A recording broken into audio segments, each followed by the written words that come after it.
오늘은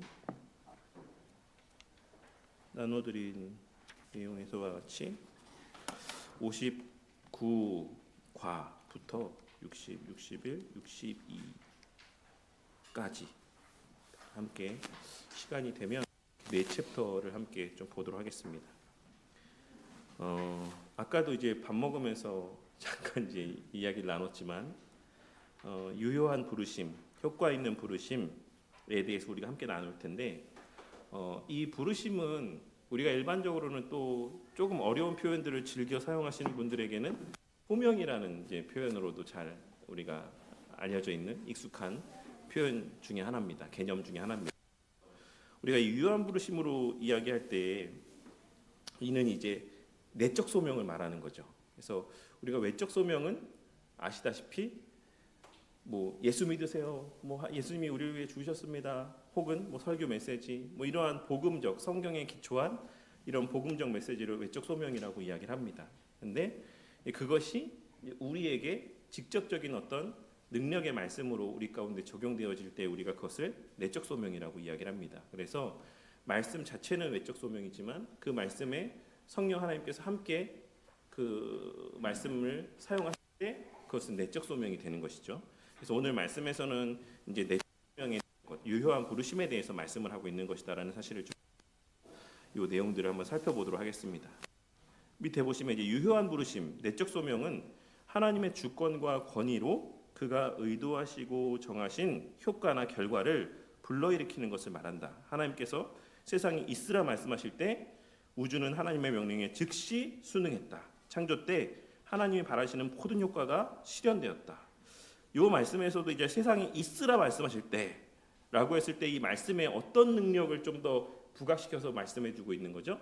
하나님 말씀의 창조적 능력을 지금 여기서 이제 말씀하고 있는 거예요. 하나님께서 세상이 있으라 말씀하실 때 우주는 하나님의 명령에 즉시 순응해서 존재하게 되었다. 창조 때 하나님이 바라시는 모든 효과가 실현되었다. 마찬가지로 예수님이 죽은 나사로를 무덤에서 나오라고 부르실 때 외민 신앙고백에서 가장 많이 예를 들는 표현입니다. 이 나사로의 사건. 이때 나사로는 생명으로 응답했다. 그래서 이제 뒤에 또 말씀드리겠지만 예전에 제가 이런 말씀 드렸던 것 같은데 언제 살아나는 거냐? 살아나는 게 먼저냐? 들려지는 게 먼저냐? 이거에 대해서 제가 예전에도 한번 말씀드렸다가 저희 수업 시간에 우리 교수님께서 이제 중생이 먼저냐 소명이 먼저냐 얘기하시면서 만약에 중생이 먼저다. 그러니까 죽은 사람이 어떻게 듣냐? 살아야지 듣는 거 아니냐라고 할 때 이제 이렇게 얘기하시면서 이제 이 견해를 어떤 이제 수업 듣는 이제 원우 목사님이 얘기를 하셨어요. 이게 맞는 것 같습니다. 이랬더니 이제 반문하신 게 그러면 나사로는 언제 살아났냐? 먼저 살아나서 좀 기다리고 있다가 이제 예수님이 나와라 이렇게 하면 이제 나온 거냐? 언제 살아난 거냐? 나사로는 그러면 중생이 먼저면 이런 질문하셨던 게 막 떠올랐어요. 어쨌든 이제 그 상황에서 웨스트민스터 신앙고백서에서는 말씀의 창조적 능력, 그래서 말씀으로 살리시고 이제 나오게 하시는 거다. 그 말씀을 듣는 순간 살아난 거다. 그러면 이제 자연스럽게 뭐가 먼저가 되는 거죠? 말씀으로 살리시니까 뭐가 먼저인 겁니까? 말씀이 먼저인 거죠. 소명이 먼저인 거죠. 네. 이제 웨스트민스터 신앙고백서에서는 이렇게 봅니다. 그래서 이 나사로의 이 경우를 해서 말씀에는 창조적 능력이 있기 때문에 하나님께서 그렇게 부르실 때 그 말씀의 능력이 우리를 살리시는 거다. 그래서 소명이 먼저다. 그래서 웨스트민스터 신앙고백서에서는 중생이라는 파트를 따로 다루지 않아요. 왜냐하면 이 유효적 소명 가운데 중생의 의미가 거기 담기기 때문에 그렇습니다. 그래서 웨스트민스터에서 쭉 보시면 중생을 따로 다루고 있지 않은 걸 볼 수 있어요. 근데 뒤에서 이제 말씀드리겠지만 벌코프 조직 신학에 모든 한국의 신학교에 제가 깜짝 놀란 거는 근데 이번에 검단기독교연합회 모임 목사님들하고 나누는데 예성이 서울신대인가? 어떤 예성 목사님이 있어요. 그래서 벌코프 조직신학 얘기를 했더니 우리 조직신학 책도 벌코프 조직신학이다라고 얘기하시는 거였어. 성결교 아니세요? 근데 우리도 이걸 배운다 이렇게 얘기하셨고 그럼 좀 안 맞는 게 있을 것 같은데 근데 어쨌든 본인네들도 배웠다 얘기를 하시더라고요. 근데 이 벌거프 조직신학 책을 보면 여기에는 중생과 효과, 이렇게 중생이라는 사실을 다시 구체적으로 언급하고 있는 내용이 있어요. 그 내용을 좀 말씀드리도록 할게요. 신자의 삶 속에서도 하나님의 유효한 부르심이 있습니다. 그래서 미리 정하신 그들을 부르시고, 이 말씀, 이 로마서 말씀을 인용할 때 우리는 이 스프롤 목사님이 어느 견해에 서 있구나라고 하는 것을 알 수 있어요. 왜냐하면 보시면 미리 정하신 그들을 부르시고 부르신 그들을 또한 의롭다 하시고, 여기에 중생이 있습니까? 소명만 있지 중생이 없잖아요. 그래서 웨스트민스터 신앙고백서 작성하신 총대 목사님들에게 이 말씀의 근거는 이 부르심 가운데에 중생이 포함된다라고 생각하는 거예요. 그래서 웨스트민스터 신앙고백서 안에도 중생이라는 항목이 별도로 있지 않은 거예요. 왜? 이 소명 가운데 중생하는 거니까. 그래서 철저히 이 말씀을 근거로 해서 이제 웨스트민스터 고백서는, 신앙고백서는 유효한 부르심 안에 중생의 개념들이 포함되어 있다라고 이렇게 보시면 됩니다. 그리고 당연히 그러니까 이 스프롤 목사님도 어느 입장에 서 있는 거다, 뭐가 먼저다라고 생각하는 거다, 소명이 먼저다라고 생각한다라는 의미가 담겨 있는 거죠. 근데 이제 제가 자꾸 이 말씀을 드리는 이유는 화란 네덜란드 개혁주의 개혁파 목사님들, 제가 설교 때도 많이 인용하는 바빙크 목사님이나 벌코프 조직신학에서는 중생이 먼저예요. 중생을 먼저라고 이야기합니다. 이제 그래서 그런 차이들이 좀 있어서 그 내용을 좀 말씀드리도록 할게요. 근데 어쨌든 스프롤 목사님이 이 말씀, 부르신 그들을 부르시고 부르신 그들을 또한 의롭다 하시고 의롭다 하신 그들을 영화롭게 하셨다라고 하는 이 말씀을 인용하는 데에는 이제 그런 기저에 깔려 있는 들이 행간의 의미가 있다라는 것을 기억하시면 됩니다. 바울의 가르침에 나타난 부르심이 바로 하나님의 유효한 부르심입니다. 이러한 부르심은 내적 부르심입니다. 이것은 성령님의 즉각적이고 초자연적인 행하심에 의해 선택받은 자들의 영혼에서 이루어지는 구원, 거듭나게 하신 비밀스러운 일이다 라고까지 말씀하고 있죠. 건드리고 있는 겁니까? 지금 중생까지 건드리고 있는 거예요. 네, 그런 내용들을 우리가 요 흘러가는 내용들을 통해서 보게 됩니다. 이것은 영혼의 성향과 의도와 소원을 내적으로 변화시킵니다. 그러므로 우리는 믿음이라는 것 자체가 성령의 유효한 부르심 안에서 하나님의 주신 선물이라는 것을 알 수 있습니다. 뭐로 말미암는 거기 때문에, 부르심으로 말미암는 것이기 때문에. 유효한 부르심은 하나님이 주권적으로 기대하는 효과를 낳는다라는 의미에서 불가항력적입니다. 물론 이러한 주권적 은혜의 역사를 우리의 타락한 본성으로 거절할 수 있다는 의미에서는 가항력적이지만, 하나님의 은혜가 우리의 본성에 반항하는 마음을 초월한다는 의미에서는 불가항력적입니다. 또한 유효한 부르심은 우리가 영적인 삶으로 향하게 만드는 하나님의 창조적인 능력입니다. 바울 사도는 이렇게 이야기합니다. 에베소서에서 그는 허물과 죄로 죽었던 너희를 살리셨도다. 그때 너희는 그 가운데서 행하여 이 세상의 풍조를 따르고 공중의 권세 잡은 자를 따랐으니 곧 지금 불순종의 아들들 가운데서 역사하시는 영이라.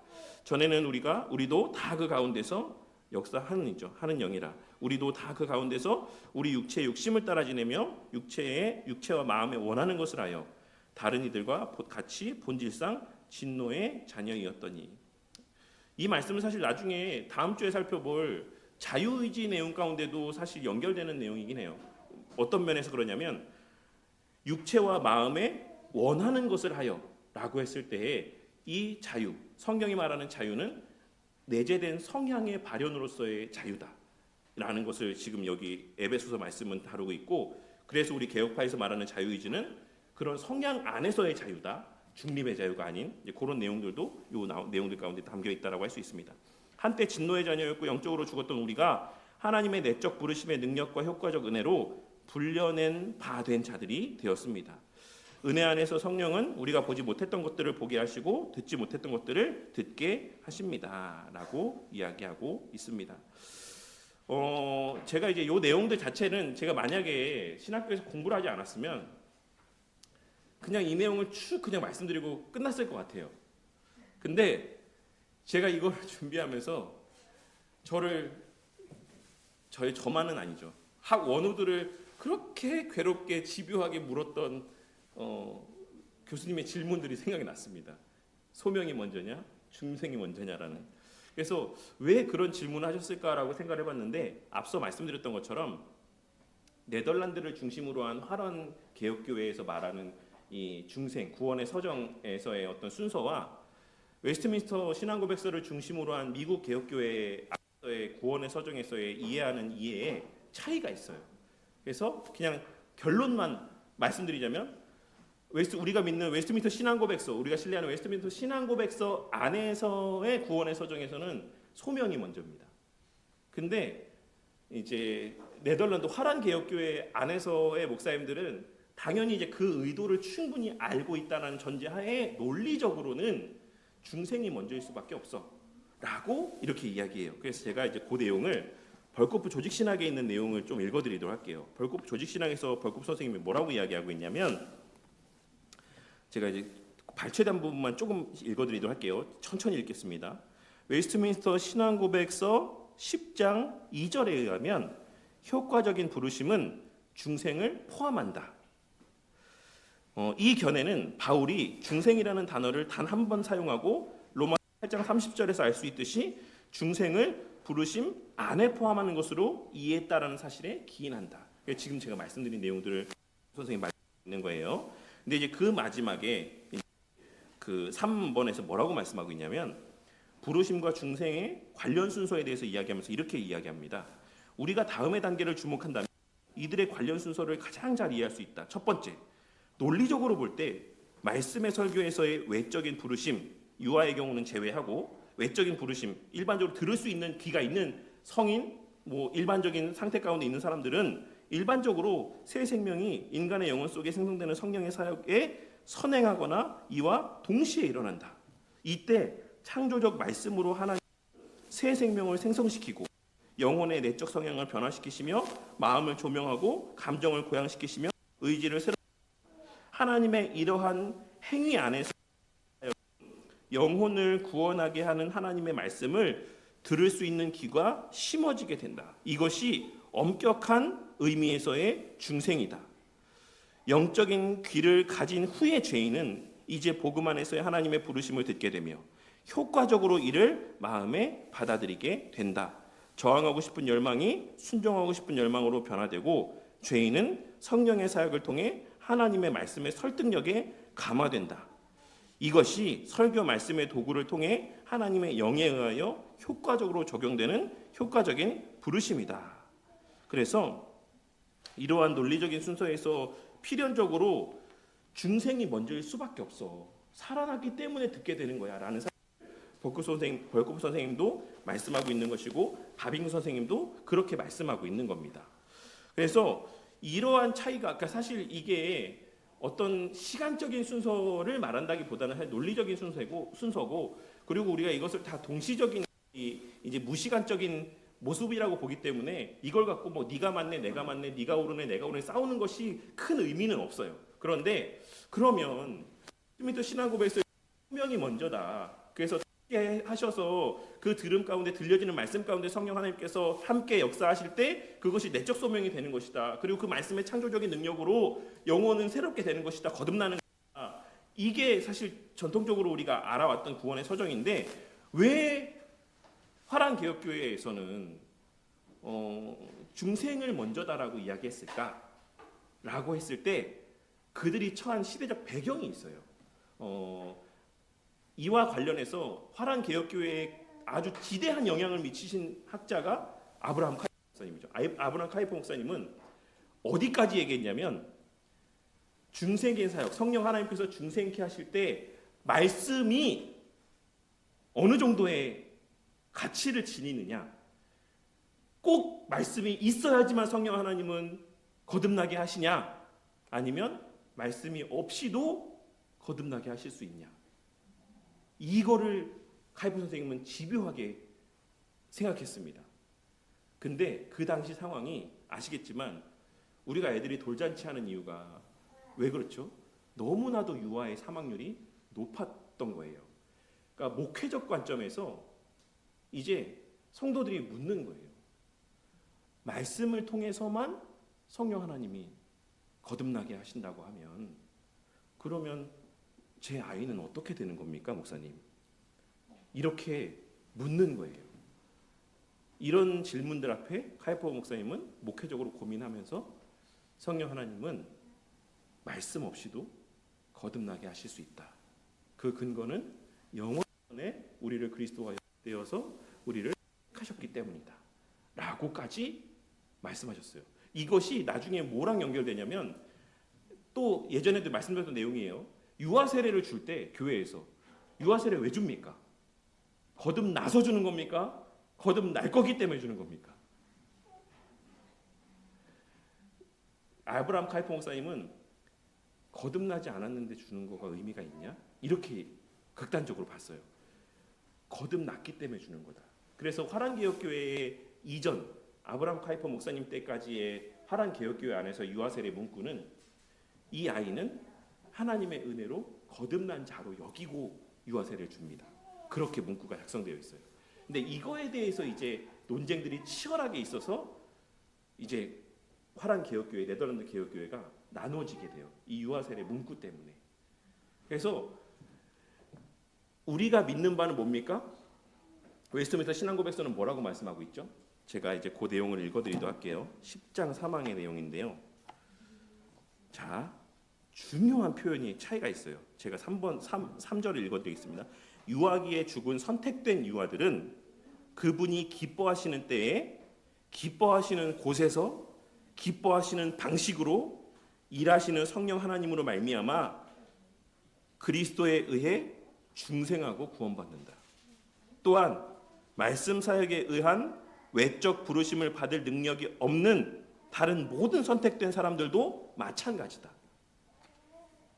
이 말에 담겨 있는 미묘한 표현의 차이를 아시겠습니까? 그러니까 좀 사실 이거에 대해 논쟁을 많이 했었는데 우리가 왜 태교하잖아요. 태교 왜 하는 거죠? 애가 듣는다라고 생각하잖아요. 그리고 실제적으로 듣잖아요. 제가 근데 그때가 아니라서 그러는지 모르겠는데 어쨌든 우리는 듣는다고 얘기하고 뭐 의사들도 듣는다라고 얘기하니까 이건 좀 다른 얘기지만 제가 예전에도 말씀드렸던 것처럼 태교에는 그렇게 신경 쓰는데 엄마들이 태어나고 나면 왜 애들한테 스마트폰을 주는지 모르겠다. 잘 듣지도 못할 때는 막 말씀 좋은 거 들려줘야 된다고 막 말씀 들려주면서 정작 얘가 들을 수 있는 때가 되고 볼 수 있는 때가 됐는데 왜 스마트폰을 주는지 모르겠다. 그러면 사실 태교도 하지 말아야지.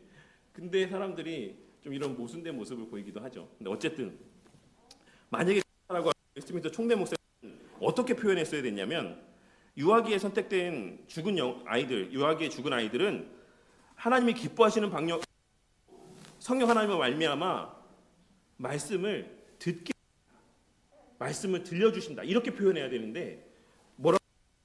그리스도에 의해 중생하고 구원받는다라고. 뭐 생략된 겁니까? 소명이 생략된 거예요. 유아기에는 소명이 없이도 하나님께서 구원하신다라고 말씀하고 있는 겁니다. 이 차이를 아시겠죠? 그러니까 이런 거를 이거를 카이포 목사님은 극대화한 거예요. 그래서 성령 하나님은 물론 말씀 일하실 수 있다라고까지 온 겁니다. 그래서 어쨌든 이제 하지만 우리는 이건 아주 예외적인 상황이다. 일반적인 우리가 믿는 웨스트 신앙고백서는 그래서 이걸 상으로 빼고 적인 상황에서는 항상 하나님은 보와 함께 일하신다. 라고 우리는 그렇게 보고 그리고 이제 그러다 보니까 중생이 먼저다라는 논리적인 순서가 나오는 거예요. 이렇게 이 외적인 소명 가운데 항상 화란개혁교회는 그래서 중생을 먼저 둡니다. 중생을 먼저 둬서 그가 들을 수 있는 거다. 그래서 자연스럽게 이 논리 순서상 뭐가 발생하냐면 갭이 발생할 수밖에 없어요. 갭이 있을 수 있는 여지가 있어요. 무슨 말이냐면 제가 어느 날 제가 뭐 교회를 실제로 다닌 거는 25살에 이제 다녔는데 제가 가봤던 거는 초등학교 때도 가봤고 고등학교 때도 예배를 드렸고 말씀은 그 전에도 많이 들었었거든요. 근데 실제적으로 제가 이제 회심하고 교회를 다니게 된 것은 5살 때였단 말이죠. 화란개혁교회의 입장 구원의 서정에서 보면 저는 예전 어느 순간에 거듭났던 거예요. 살아났던 거예요. 근데 그거를 하나님 가운데 깨닫게 되는 때가 있는 거죠. 이렇게 이 갭이 있을 수 있다고 보는 거예요. 근데 우리 웨스트민스터 신앙고백서 안에서는 뭐가 먼저다? 소명 때문에, 그리고 소명은 사실 동시적 사건이기 때문에 아니다. 그 전에는 아니야. 거듭났던 거 아니야.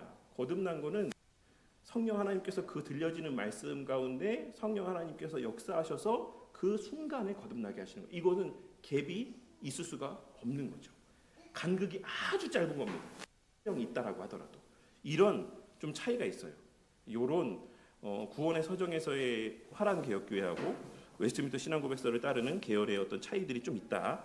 그래서 스프롤 목사님은 그래서 철저히 외민 신앙고백서 안에서의 구원의 이 내용들을 지금 말씀하고 있다라고 생각하시면 됩니다. 그래서 그런 맥락에서 웨스트민스터 신앙고백서 안에는 그리고 중생이라는 파트가 따로 있지 않다. 왜냐하면 중생은 곧 유효한 부르심. 오늘 말씀에서 지금 여기서도 말씀하고 있는 거죠. 그것은 내적 부르심은 성령 하나님의 즉각적이고 초자연적인 행하심에 의해 선택받는 자들의 영혼에서 이루어지는 구원, 즉 거듭나게 하시는 비밀스러운 중생케 하시는, 이렇게 이 간극을 아주 좁혀놓는 거예요. 거의 밀착되다시피 말씀하고 있는 거예요. 이 견해가 어떤 견해이기 때문에 외민 신앙고백서에서 말하고 있는 견해이기 때문에. 근데 화란개혁교회에서는 그 간극이 있을 수도 있다라고 본다. 이런 차이가 그냥 있다. 상식적으로만 좀 계시면 될 것 같습니다. 하나님께서는 세상이 존재하도록 부르시고, 요약입니다. 시체를 부르시고 사람을 영적 죽음에서 영적 생명으로 부르시는 능력이 있다. 사람은 하나님의 외적인 부르심인 복음을 듣고 그것을 거절할 수도 있다. 그러나 하나님의 내적인 부르심은 언제나 그 부르심은 기대되는 결과를 낳는다. 이 내용이 나중에 한정적 속죄랑 이어지는 내용입니다. 거기 가서 좀 더 깊이 이 내용을 설명드리도록 할게요. 다음 페이지.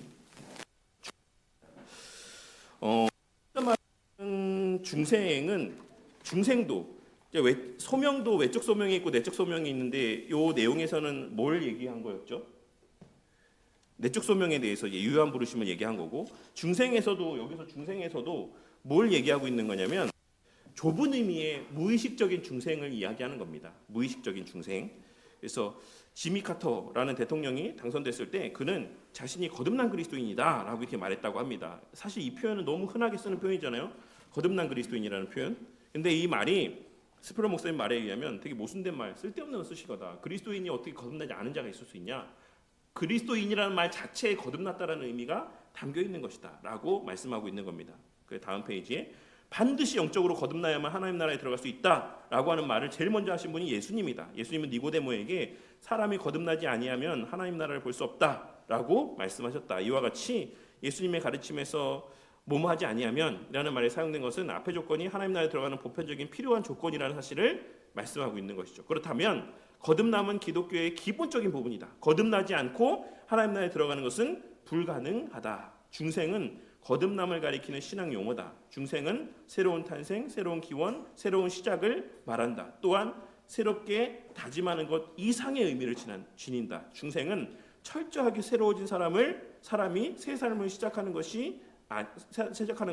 베드로는 신자들에게 다음과 같이 말했습니다. 너희가 거듭난 것은 썩어질 씨로 된 것이 아니요 썩지 아니할 씨로 된 것이니 살아있고 항상 있는 하나님의 말씀으로 되었느냐. 이것이 말씀 그 자체만을 말하는 건 아닙니다. 이 우리가 읽는 성경 말씀 그 자체를 하나님의 씨라고 말씀하고 있는 게 아니에요. 베드로전서에서 말씀하고 있는 이 하나님의 말씀이라는 씨라는 표현은 그 성령 하나님이 함께 들어 사용하시는 말씀을 얘기하고 있는 겁니다. 또한 중생은 영적으로 죽어있는 사람들에 대한 성령의 사역이다. 성령은 사람의 마음을 재창조하시고 영적 죽음에서 살려 새 생명을 주신다. 그러므로 중생한 사람은 새로운 피조물이다. 이전에는 그들에게 하나님에 대한 마음도 없고 끌리는 것도 없고 소망하는 것도 없었지만 이제 하나님을 향한 마음을 가지고 있다. 거듭나게 하실 때 하나님은 사람의 마음속에 하나님을 향한 소원을 심어주신다. 그래서 이제 중생을 회심의 온전한 경험과 혼동하면 안 된다. 이 말이 중생, 여기서 말하고 있는 중생이 그래서 뭐라는 걸 말씀하고 있는 겁니까? 좁은 의미의 중생을 말하고 있는 거예요. 회심의 온전한 경험은 어떤 중생을 말하는 겁니까? 넓은 의미의 중생을 말하는 거예요. 우리가 믿음과 회개, 회심이라고 이야기하는. 그래서 이 두 개를 혼동하면 안 된다라고 말씀하고 있는 겁니다. 중생한 자가 그 중생을 인식하게 됐을 때 회심하는 거예요. 요 차이. 그래서 좁은 의미의 중생이 먼저고 나중에 이 넓은 의미의 중생, 우리가 자각하게 되는 것을 우리는 회심이라고 표현하는 겁니다. 이것을 혼동하면 안 된다. 어머니의 뱃속에서 세상으로 나오는 출생이 우리의 시작인 것처럼 영적인 거듭남은 영적 생활의 출발점이 된다. 중생은 하나님의 거룩한 주권으로 일어나는 것이며 주권적이고 즉각적이고 순간적인 일이다. 여자가 임신할 때 부분적으로 임신할 수 없는 것처럼 그 누구도 부분적으로 거듭날 수 없다. 처음에 거듭날 때 완전히 거듭난다라는 얘기입니다. 그것이 발현되는 건 나중이라도. 그래서 이 임신의 예를 들어서 말씀을 드리자면 이제 정자와 난자가 만날 때 생명이 잉태될 때 그 순간이 태아에게는 자신이 생명이 있다라고 인지되어지지 않죠. 정자가 나는 그때 치열했지. 그 수십억 분의 1을 내가 뚫구나. 치열하게 내가 성공했지. 막 이런 게 있지 않잖아요. 그때를 우리가 알 수 없잖아요. 그런 것처럼 그 하나님께서 하나님 편에서 주권적으로 우리를 중생케 하시는 때는 사실 우리가 알 수 없는 겁니다. 우리는 이 출생이라고 하는 것은 이제 그것을 인지하고 실제로 태어나서 생명이 있다라는 것을 자각하게 될 때를 말씀하고 있는 거예요. 이거는 넓은 의미의 중생, 회심의 때, 우리에게 새로운 생명이 주어졌다라는 자각하게 되는 때. 하지만 여기서 말하는 좁은 의미의 중생은 우리의 무의식의 영역에서 하나님께서 말씀과 함께 우리 안에 새롭게 창조하시는 창조의 사역을 말씀하는 것이다 라고 하는 것을 말하고 있는 겁니다. 중생은 믿음의 열매나 결과가 아닙니다. 오히려 믿음의 필수 조건으로 믿음에 앞서는 것입니다. 우리는 중생을 위해서 우리 자신을 중생으로 향하게 하거나 하나님과 성령 하나님과 함께 일하지 않습니다. 중생을 결심하거나 선택하지도 않습니다. 우리가 하나님을 선택하거나 붙잡기 전에 하나님이 우리를 선택하시며 거듭나게 하십니다. 하나님의 주권적인 은혜로 거듭난 이후에 선택하고 행동하고 협력하고 그리스도를 믿는 겁니다. 이와 같이 하나님은 우리를 살리셔서 영적 생명을 갖게 하시고 우리를 어둠과 속박과 영적 죽음에서 건지십니다. 또 우리를 위하여 믿음을 가능하게 하시고 실제적이게 하십니다. 그는 우리 속에 있는 믿음을 살리십니다 라고 말씀하는 겁니다. 그래서 중생, 여기서 중생, 믿음, 칭의, 성화, 영화라고 이렇게 쭉쭉쭉 구원의 서정에 대해서 얘기해 놓으셨는데 여기서 중생은 뭡니까? 좁은 의미의 중생을 말하는 거죠. 믿음은 뭡니까? 넓은 의미의 중생, 곧 믿음 플러스 회심을 말씀하고 있는 겁니다. 그 과정 속에서 이제 칭의, 성화, 영화의 은혜들이 우리 가운데 주어진다라고 말씀하고 있는 겁니다. 이 앞부분은 이제 생략하셨네요. 소명의 부분 생략하셨네요. 네, 소명 민감한 부분이라 생략하셨나? 네, 어쨌든 네, 그래서 그렇습니다. 진정한 그리스도인은 모두 거듭난 자들이다. 거듭남은 하나님 나라에 들어가는 선행 조건이다. 중생은 하나님의 주권적인 은혜의 사역이다. 믿음에 선행한다. 중생은 구원에서 하나님이 거룩한 주도권을 가지고 행하시는 일이다. 이 내용들이 앞에 유효한 부르심에 사실 언급이 됐죠. 196페이지 앞에 보면 다시 또 말씀드리지만 이 유효한 부르심 가운데 스프롤 목사님 뭐라고 이야기합니까? 이 유효한 부르심은 성령 하나님의 즉각적이고 초자연적인 행하심에 의해 선택받은 자들의 영혼에서 이루어지는 구원, 즉 거듭나게 하는 비밀이다라고 이렇게 이야기하고 있는 것처럼 이것을 연결지어서 말씀하고 있는 것이고, 그래서 중생은 우리가 인지하지 못하는 무의식의 영역에서 일어나는 일이다라는 사실을 이제 말씀하고 있는 거예요. 동시적인 일이고 논리로 선행하지만. 61번의 속죄. 사도 바울은 그리스도와 그의 십자가의 죽으심 외에는 아무것도 알지 않기로 했다라고 말씀했습니다. 이것은 기독교에서 십자가가 지극히 중요함을 강조한 것입니다. 구약과 신약 모두 인간이 죄인이라고 이야기합니다. 우리의 죄는 무한하시고 거룩하시기에 죄를 간과할 수 없는 하나님을 대적하는 것입니다. 따라서 우리가 하나님과 교제하기 위해서는 반드시 속죄가 이루어져야지만 됩니다. 죄는 우리가 최선을 다하는 행동에까지 손상을 입히므로 우리의 힘으로는 속죄에 충분한 희생제물을 드릴 수가 없습니다. 즉 우리에게는 죄를 씻을 속하기에 충분한 제물이나 의로운 행위가 없다. 채무자다. 그래서 십자가상에서 아버지의 진노를 당하심으로 그리스도는 그의 백성들을 위해 속죄를 이루셨다. 왜 예수님께서 인간이고 하나님이셔야 되는가는 이미 여러 차례 말씀드렸기 때문에 잘 아시겠죠. 그래서 우리의 죄, 인간으로서 지은 죄이기 때문에 인간으로서 속죄를 해야지만 되었고, 근데 인간이 하나님께 대해서 지은 죄의 크기가 무한하기 때문에 유한한 인간으로서는 사실 또 그 죄를 담당할 수가 없는 겁니다. 왜 인간이 하나님에 대해서 지은 죄가 사실 뭐 크지 않은데, 객관적으로 봤을 때 크지 않을 수도 있는데 왜 무한하다라고 한다라고 말씀드렸습니까? 그 죄를 범한 대상이 하나님이시기 때문에 그 죄의 크기가 무한하다라고 말씀을 드렸죠. 그래서 유한한 인간이 그 죄를 다 대속할 수가 없는 겁니다. 그래서 예수님은 뭐 더 깊은 풍성한 의미들 표현들도 있겠지만 어쨌든 그런 맥락에서 완전한 사람이고 완전한 하나님으로서 이제 그 메시아의 사역, 중보자의 사역을 감당을 하셨던 겁니다.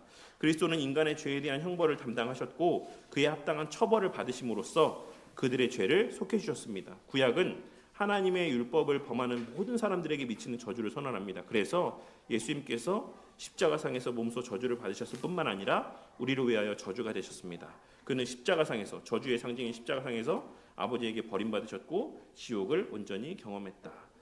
여기서의 이제 지옥을 경험했다라는 표현에 어떻게 이해할까에 대해서는 뭐 여러 가지 견해가 있죠. 실제로 지옥에 강하셨다, 뭐 이런 표현도 의미도 있을 수 있고, 지옥과 같은 고통을 겪으셨을 수도 있다라는 견해로도 이해를 할 수가 있습니다. 그런데 이제 예전에 강선 선생님 말씀하셨던 것처럼 사도신경에서의 음부강화라는 내용이 나머지는 전부 다 역사적인 것들인데 이 내용만 우리가 그런 어떤 상징적인 의미로 이해하는 것은 좀 어떤 일관성에 있어서의 좀 모순된 점일 수 있지 않느냐라고 하는 그런 의문들도 있을 수 있고, 근데 이제 보편적으로는 지옥의 고통을 경험했다라고 이렇게 표현 이제 이해를 하는 경우들이 대부분이라고 할 수 있습니다.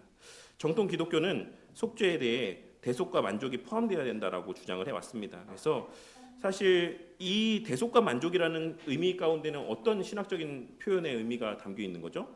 수동과 능동 순종에 대한 의미가 담겨 있어요. 만족에는 능동, 대속에는 수동적 순종, 예수님의 순종의 의미가 있는데 하나로 표현하고 있죠. 뭡니까? 십자가상에서의 죽으심이 사실 이 수동적 순종과 능동적 순종 모두의 극치의 어떤 모습이라고도 할 수가 있습니다. 그래서 저주를 받으심으로써 예수님은 하나님의 거룩한 공의를 만족시켰습니다. 또한 그는 우리를 위해 하나님의 진노를 받으셔서 장래 진도에서 우리를 건지셨습니다. 성경에서 속죄에 관한 핵심 단어는 무엇을 위하여입니다. 예수님은 자신을 위해 죽으신 게 아니라 우리를 위해 죽으신, 우리를 대신하신 것입니다. 그는 우리의 대속물이셨습니다. 는 세상의 죄를 지는 하나님의 어린 양의 역할을 완수하시기 위해서 우리를 하셨습니다. 그래서 어쨌든 예수님으로 말미암아서 우리의 모든 죄, 그리고 우리가 충족시켜야 될 어떤 그 모든 의의 요구가 다 충족됐다라는 것을 말씀하고 있는 거예요. 그것을 좀 더 이거 확장된 의미로 보자면 율법의 모든 요구를 예수님께서 다 충족하셨고 그 성취하신 의를 우리에게 전가해 주셨고 그 십자가상에서, 그리고 또 우리가 범죄함으로 말미암아 우리가 감당해야 할 죄의 책임을 예수님께서 다 가져가셨고, 이거를 우리가 신학적으로 이중전가라고 이야기를 하죠. 또 뭐 그레이트 익스체인지라고 이렇게 십자가상에서 이제 표현하는데 우리의 죄가 그리스도에게로, 그리스도의 의가 우리에게로 전가되어지는 이제 그런 모습이 십자가상에서 이제 이루어진 것입니다. 이제 그런 내용들을 이제 말씀하고 있는 것이에요. 예수님의 사역에는 그런 의미가 있다. 그런데 그 행하심을 예수님은 원하셔서 하신 거다. 어쩔 수 없이 저밖에 없어요. 제가 해야 돼요. 그럼 뭐 어쩔 수 없이 제가 하죠. 이런 게 아니라 정말로 원하셔서 자원하셔서 이제 그 일을 행하신 것이다. 이것은 영원전에 이제 성부 하나님과 성자 하나님 사이에 의논 가운데 결정된 일이다라고 이렇게 말씀하고 있는 겁니다. 이 표현, 구원을 원하셨고 그것을 이루기 위해 함께 일하셨다. 이 말의 의미는 사실 그 이면에 구속 언약에 대한 의미가 담겨 있는 거예요. 영원 전에 성부 하나님과 성자 하나님 사이에 맺으신 약속이 있다. 그 약속의 근거에서 예수님께서 자원하여서 그 일을 본인이 감당하기로 했고 성부 하나님은 그 일을 아들에게 맡기기로 했고, 이렇게 약속하시고 이제 창조 이후에 이 약속대로 하나님께서 구속 역사를 이루어 가시는 겁니다. 그래서 그것을 이제 구속 언약이라고 이야기하고, 내년에 한국에 방문하시는 페스코 목사님이 이 구속 언약과 관련된 이제 책을 최근에 발간하셨죠. 그래서 이제 그 책을 갖고 지지난 학기인가 제가 이제 학교에서 수업을 했었는데 어쨌든 그런 내용들을 말씀하고 있는 겁니다. 인간은 자신의 죄를 속죄할 수 없다. 그리스도의 속죄는 대속과 만족 두 가지를 다 이룬 것이다. 성부와 성자는 우리와 화목을 이루시기 위해 함께 일하셨다. 함께 계획하셨고 함께 일하셨습니다. 그 내용들, 구속 언약에 대한 내용들도 여기에 그 이면에 반영되어 있는 겁니다. 한정적인 속죄 62번 마지막입니다. 개혁주의 신학의 독특한 교리를 우리는 튤립이라는 첫 글자 모음으로 요약을 하기도 합니다. 그래서 너무 흔하죠. 개혁주의 하면 막 튤립이 전부인 것처럼 어떤 면에서는 이 오대 솔라보다도 더 튤립이 마치 이제 기독교 개혁주의 신앙의 전부인 것처럼 이렇게 얘기하는 경우들도 있는 것 같아요. 물론 너무 중요하죠. 근데 이게 전부는 아니다. 이제라고 얘기하시는 목사님들이 있습니다. 맞습니다. 뭐 더 넓죠, 더 크죠. 근데 어쨌든 이런 5가지의 교리가 있는데 전적인 타락, 무조건적인 선택, 제한 속죄, 불가항력적 은혜, 성도의 견인 이 5가지 약불자를 따서 우리는 튤립 교리라고 이렇게 이야기를 합니다. 그래서 뭐 학론파 관련돼서 이런 내용들이 나오게 됐죠. 이처럼 첫 글자를 모아서 기억하기 좋게 기억하는 것은 너무 도움이 되지만 글자의 개념을 짜맞추는 방법이기 때문에 혼란을 초래할 수도 있다. 특별히 사대교리, 칼빈주의자라고 자처하는 많은 사람들이 세 번째 항목인 제한 속죄를 제외시키려고 하는 모습들이 많이 있다. 나 역시 제한적 속죄라는 말보다는 한정적 속죄라는 말을 더 좋아한다. 네, 라고 이야기를 합니다. 그래서 이제 그렇게 되면 튤립이 아니라 튜딥이 된다 하더라도 그렇게 표현하는 게 더 좋은 것 같다라고 이렇게 이야기하는 것이죠.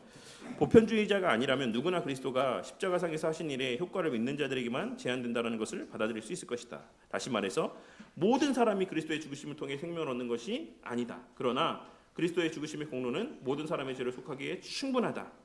이 말은 그리스도의 속죄 사역의 충분성을 말하는 거예요. 이 말의 의미를 우리가 제대로 이해하려면 이거를 좀 교회적으로 이야기하자면 예전에 제가 이런 표현을 했었는데 누구나 그리스도인이 될 수 있지만 아무나 그리스도인이 될 수는 없다. 이런 표현을 쓴 적이 있어요. 이런 겁니다. 기독교 개혁주의 신학 안에서 그리스도의 죽음은 모든 사람을 위해 충분하나 오직 선택받은 자들에게만 유효하다. 이런 명제가 있습니다.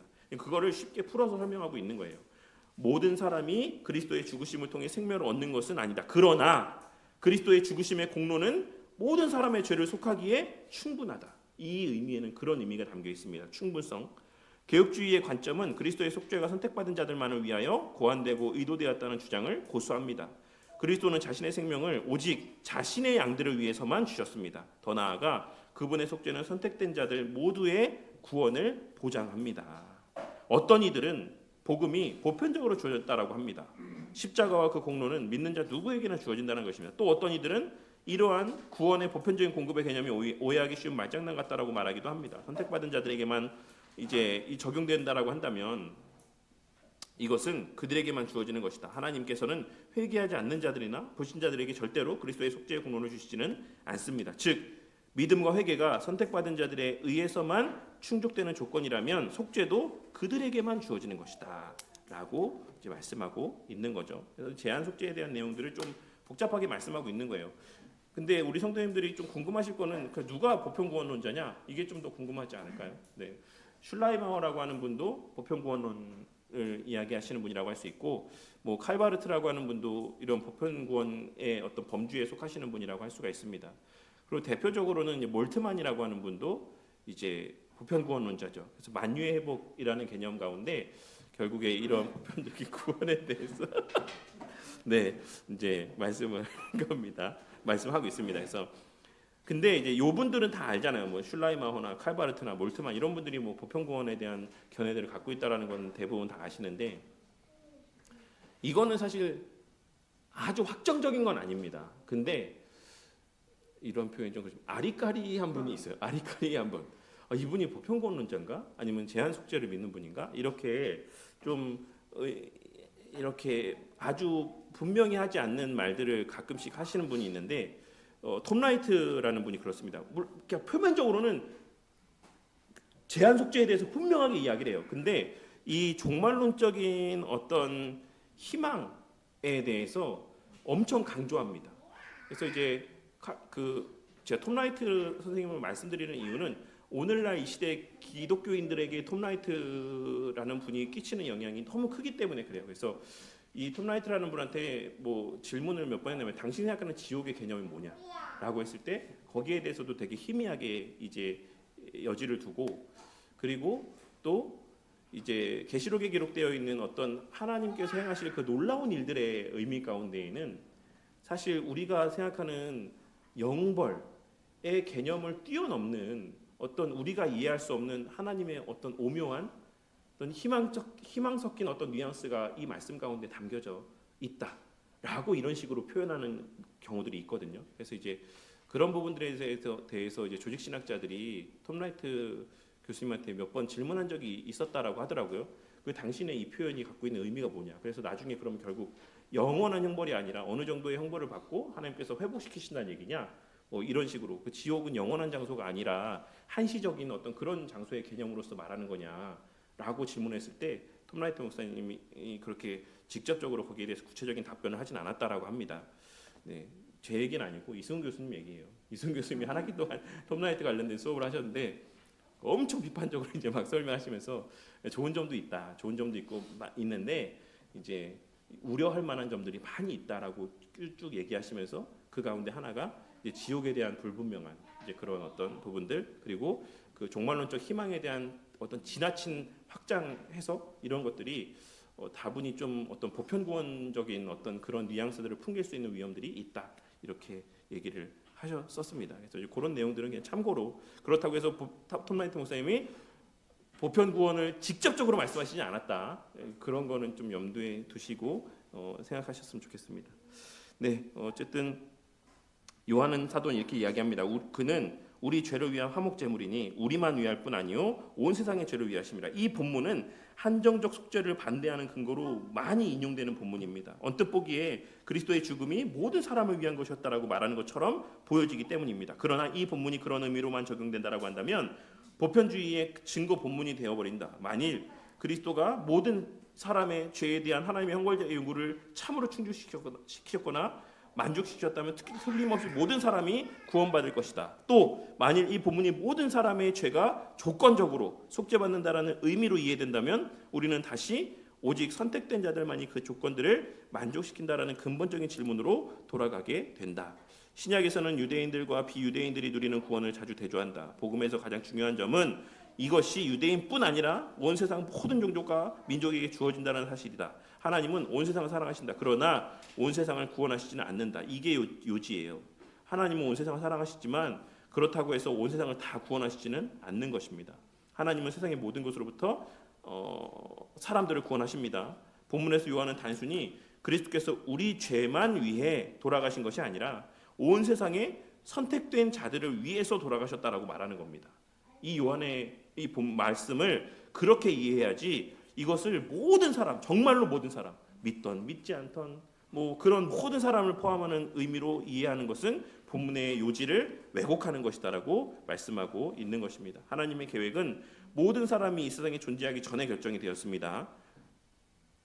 제가 그래서 이 약속을 뭐라 말씀드렸죠? 구속 언약이라고 말씀드렸죠. 그리고 우리가 후택설이라고 웨스트민스터 신학원에서는 제가 어디서는 후택설을 겨내라고 얘기했는데 다시 또 여쭤보니까 알 수 없다라고 이제 말씀하셔가지고 지금 이제 어딘지 모르겠지만 저는 이제 후택설이 더 맞다라고 생각하거든요. 그래서 어쨌든 그렇게 영원 가운데서 하나님의 이런 택하심과 영원 가운데서의 구속 언약은 이미 있었던 겁니다. 그래서 모든 사람이 이 세상에 존재하기 전에 결정이 되었다라고 하는 것이 개혁주의의 견해입니다.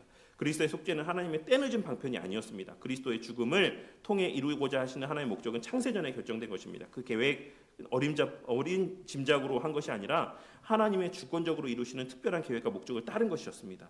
그리스도가 위하여 죽으신 모든 사람은 그리스도의 희생사역으로 모두 예외 없이 다 구속되고 거듭나고 회심하고 하나님의 나라의 복을 누리게 된다라는 것을 말씀하고 있는 것이지 그게 모든 사람들 뭐 진짜 믿던 믿지 않던 모든 사람들이 보편적으로 다 구원받는다는 말씀을 하고 있는 게 아니다.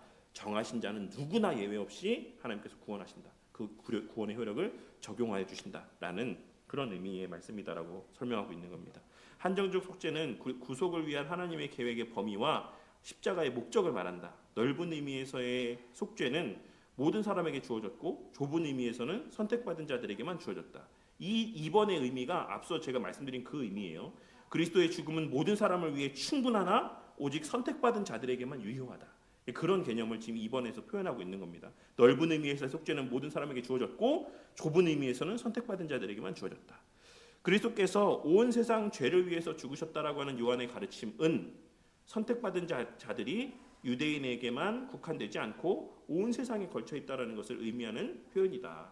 그래서 우리가 교리를 아는 것이 이렇게 중요합니다. 그런 교리를 보지 않고 사실 그 문장의 내용, 그 문맥만 떼어서, 그러니까 그 문장만 떼어서 보면 얼마든지 보편 구원에 대한 지지 본문이라고도 해석할 수 있죠. 근데 이제 우리가 교리를 갖고 보고 또 전체적인 성경이 말하는 바를 근거로 해서 볼 때는 이 말씀이 그런 의미가 아니다라는 사실을 이해할 수가 있게 되는 겁니다. 그래서 우리가 항상 성경은 단편적으로 떼어서 어떤 분절된 어떤 한 구절을 보는 게 아니라 전체적인 문맥 안에서 또 전체적인 구속사의 틀 안에서 이렇게 바라볼 수 있어야지만 된다라는 사실을 강조하는 겁니다. 네, 오늘은 여기까지만 하고 한 가지만 더 말씀드리고 마치도록 할게요. 아까 유효한 부르심 가운데 제가 웨스트민스터 신앙고백서는 어떤 견해라고 말씀드렸죠. 그래서 이제 외적인 소명이 있고 내적인 소명이 따로 어떤 분리된 상태 가운데 있는 것이 아니라 누구나에게 외적인 소명이 말씀들이 선포가 되어지고 그 가운데 택하신 자들에게는 성령 하나님께서 말씀을 가운데 역사하셔서 그 외적인 소명이 내적 소명이 되게 하시는 거다. 그 과정 가운데 죽은 자가 그 말씀의 창조적인 능력으로 살아나게 되는 거다. 그래서 외적 소명, 내적 소명, 중생, 이렇게 회심 이런 순서대로 가는 거다라고 말씀을 드렸습니다. 그 말씀의 어떤 내용이 이 미리 정하신 그들에게 부르시고 그들을 부르시고 그들을 또 의롭다 하시고 이 말씀의 근거에서 의미는 그렇게 본다라고 말씀드렸어요. 이거는 기억하시면 되겠고 다만 그러면 왜 화란 개혁교회 분들은 이렇게 말씀할까? 왜 중생이 먼저다라고 이야기할까? 라고 했을 때 외적 소명이 있고 거기에서 성령 하나님께서 역사하셔서 살리시고 나중에 그것이 이제 들려졌을 때 반응하게 하신다라고 하는 이런 순서를 취했을까? 어떤 성경 말씀을 근거로 이렇게 했을까라고 했을 때 요한일서 5장 1절 말씀 몇 개 본문을 한번 좀 찾아보도록 할게요. 요한일서 5장 1절.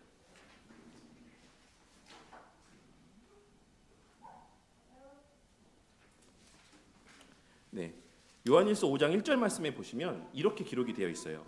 예수께서 그리스도이심을 믿는 자마다 하나님께로부터 난 자니. 그러니까 뭐가 먼저죠? 난 게 먼저예요. 난 게 먼저.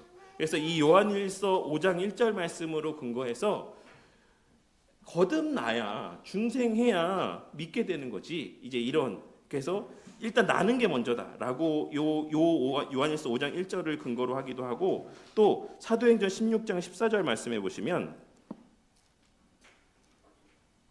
사도행전 16장 14절의 말씀해 보시면 루디아 얘기입니다. 그래서 거기에 보시면 두아디라시에 있는 자세옥감 장사로서 하나님을 섬기는 루디아라는 한 여자가 말을 듣고 있을 때 주께서 그 마음을 열어 바울의 말을 따르게 하신지라. 주께서 마음을 여는 것이 이제 먼저다라고 이렇게 이것도 이제 그 본문으로 지지 본문으로 사용을 하고 있고 고린도전서 2장 14절 말씀도 이 지지 근거로 씁니다. 고린도전서 2장 14절 제가 봉독하도록 할게요. 육에 속한 사람은 하나님의 성령의 일들을 받지 아니하나니 이는 그것들이 그에게는 어리석게 보이며 또 그것들을 알 수도 없나니 그러한 일은 영적으로 분별되기 때문이라. 그래서 여기에서도 이제 중생이 먼저다. 그래야지 이걸 분별할 수 있게 되는 것이다라고 말씀합니다. 그리고 요한복음 마지막에 3장 3절 말씀. 요한복음 3장 3절의 말씀에 보면 제가 읽겠습니다. 네. 예수님께서 말씀하시기를 진실로 진실로 내게 이르노니 사람이 거듭나지 아니하면 하나님 나라를 볼 수 없느니라 라고 말씀하실 때에도 이제 이 거듭남에 대해서 먼저 말씀하시고 그 다음에 이제 보게 된다라고 하는 것을 이제 말씀하셨다라고 이렇게 말씀하시고 있는 내용들을 근거로 해서 이제 논리적으로 봤을 때 뭐 시간적인 개념에서라고 보다는 논리적으로 봤을 때 중생이 먼저다. 성경은 여러 본문에서 중생이 먼저인 것을 지지하고 있다라고 말씀을 합니다. 그래서 사실 뭐 이 외민 계열의 견해를 따르거나 뭐 화란 개혁교회 계열을 따르거나 사실 이것이 사실 말하고 있는 바는 거의 동일한 내용들을 말하고 있다고 생각하시면 됩니다. 이것이 막 우리 구원에서 엄청난 문제는 아니니까. 근데 어쨌든 화란 개혁교회 목사님들도 이런 성경적 근거를 갖고 이렇게 말씀하시는 거고 외민 계열에서도 이런 정하신 그들을 부르셨다라고 하는 이 말씀을 근거로 해서 유효한 부르심 안에 중생을 포함하고 또 중생이라는 별도의 항목을 외민 항목 가운데 구성하지 않고 있는 것이다라고 이렇게 그냥 상식을 좀 이해하시면 될 것 같아요. 그래서 누군가가 뭐 물어볼 일이 있을지 모르겠지만 왜 외민에는 중생이라는 항목이 없습니까? 라고 물어볼 일이 있을지 모르겠지만 그러면 이제 이런 내용들도 상식적으로 알고 계시면 네, 좋을 것 같습니다. 제가 기도하고 마치도록 하겠습니다. 하나님 감사합니다. 오늘도 이 시간 우리의 구원의 서정과 관련된 여러 성경적 근거들과 또 우리가 믿는 바 또 우리 신앙의 선배들의 어떤 가르침들을 함께 나누고 살펴보게 하여 주심에 감사를 드립니다. 하나님, 우리가 교리를 아는 것 그 목적은 우리 개혁파 선배들이 그러했던 것처럼 우리가 더 옳다 바르다 이것을 드러내고 자랑하기 위함이 아니라 더 하나님의 은혜를 풍성하게 바르게 온전히 누리기 위함이라는 사실을 늘 잊지 않는 자들이 되게 하여 주시옵소서. 무엇보다 이렇게 하나님께서 우리에게 갖추게 하시는 성경적 어떤 틀, 기초 또 이런 것들을 우리 마음 가운데 새기고 하나님 말씀을 볼 때 그 하나님 말씀들을 하나하나 분리된 말씀으로 보는 것이 아니라 하나의 큰 성경 해석의 렌즈 안에서 구속사적인 관점 안에서 하나님 말씀을 바라볼 수 있는 안목이 저와 우리 모두에게 또 허락되어지게 하여 주심으로 그 말씀에 담긴 하나님의 그 한치의 어긋남이 없는 그 풍성하고도 너무나도 그 정교한 사랑과 그 사랑을 행하심의 모습들이 말씀을 볼 때마다 우리에게 깨달아지게 하시고 그로 말미암는 감사와 기쁨과 감격이 늘 우리의 삶에 차고 넘치게 하여 주시옵소서. 어떤 목사님께서 이런 말씀들을 하셨습니다. 교리는 성경이라고 하는 산을 어떻게 올라야 될지를 조망하여 주는 전망대와 같다. 조망대와 같다. 교리만 배우고 말씀을 읽지 않는 것은 아무런 의미가 없다라고 하시는 말씀들을 하셨던 것을 떠올려 보게 됩니다. 우리가 교리를 배우는 것, 말씀을 더 잘 깨닫게 하기 위함인 것을 기억하고 교리를 배우는 것 이상으로 말씀을 읽고 말씀을 묵상하는 삶을 살아가는 자들이 되도록 은혜 베풀어 주시옵소서. 또 한 주의 삶이 우리 가운데 허락이 되었습니다. 이 한 주도 정신없이 또 많은 일정들 가운데 살아가겠지만 그 가운데서도 우리의 변화된 본질을 망각하지 않게 하시고 우리의 정체성을 잃지 않게 하시고 늘 세상 속에서도 여전히 밝게 빛나는 구별된 그리스도인으로서의 말과 행실들이 드러날 수 있도록 하나님 은혜 베풀어 주시옵소서. 무엇보다 우리가 계속해서 한몸된 교회에 대해서 하나님의 말씀을 듣고 있사오니 비록 우리가 이 예배당 안에서 보는 시간들은 한정적이지만 그 이외의 일주일의 모든 삶의 시간들 속에서도 서로를 떠올리며 서로를 위해 기도하며 안부를 물으며 삶을 공유하는 자들 되게 하여 주셔서 주일의 삶과 주중의 삶이 괴리가 있지 않게 하시고 언제나 우리의 모든 삶의 시간들 속에서 한몸됨의 은혜를 누리고 만끽하는 우리 모든 바른교회 공동체 구성원들이 되게 하여 주시옵소서. 감사드리며 우리 주 예수 그리스도 이름으로 기도드렸습니다.